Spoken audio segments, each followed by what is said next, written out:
सच्चा साथी। एक बार की बात है, राधा नाम की एक लड़की अपने पिता के साथ रहती थी। उसकी माँ बचपन में ही गुजर गई थी। वह अपने घर का काम करती, फिर कॉलेज जाती थी। कॉलेज जाते समय वह रोज रास्ते में एक जगह पक्षियों को दाना डालती थी। उसके घर में भी दो पक्षी थे, उनको भी वह रोज दाना डालती थी। एक दिन उसको पक्षियों का दाना डालते जमींदार के बेटे ने देख लिया। उसने अपने पिता से जाकर राधा से शादी करने की इच्छा जताई। जमींदार ने राधा के पिता से बात करके अपने बेटे की शादी राधा से करा दी। राधा अपने साथ घर के पिंजरे के दो पक्षी भी लेकर ससुराल आ गई। वह उन पक्षियों को रोज दाना डालती थी।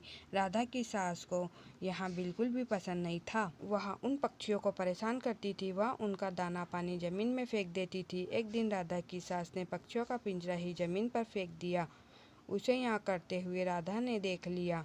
राधा ने मना किया तो उसकी सास ने राधा को ही डांट दिया। इन सब बातों से राधा परेशान रहने लगी। एक दिन राधा के पति ने परेशानी का कारण पूछा तो उसने सारी बात बता दी।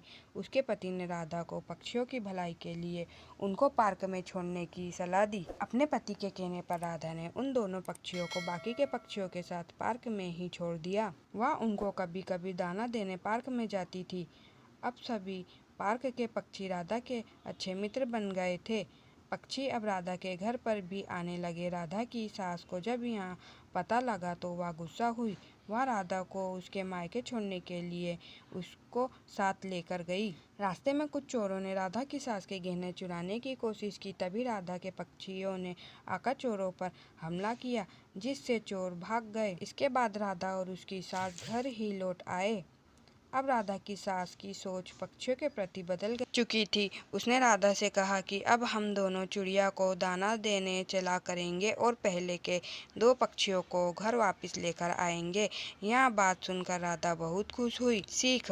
इस कहानी से हमें यह सीख मिलती है कि हमें जानवरों से अच्छा व्यवहार करना चाहिए। दोस्तों, कहानी कैसी लगी हमें कमेंट बॉक्स में बताएं एंड लाइक सब्सक्राइब करना ना भूलें। Thank you.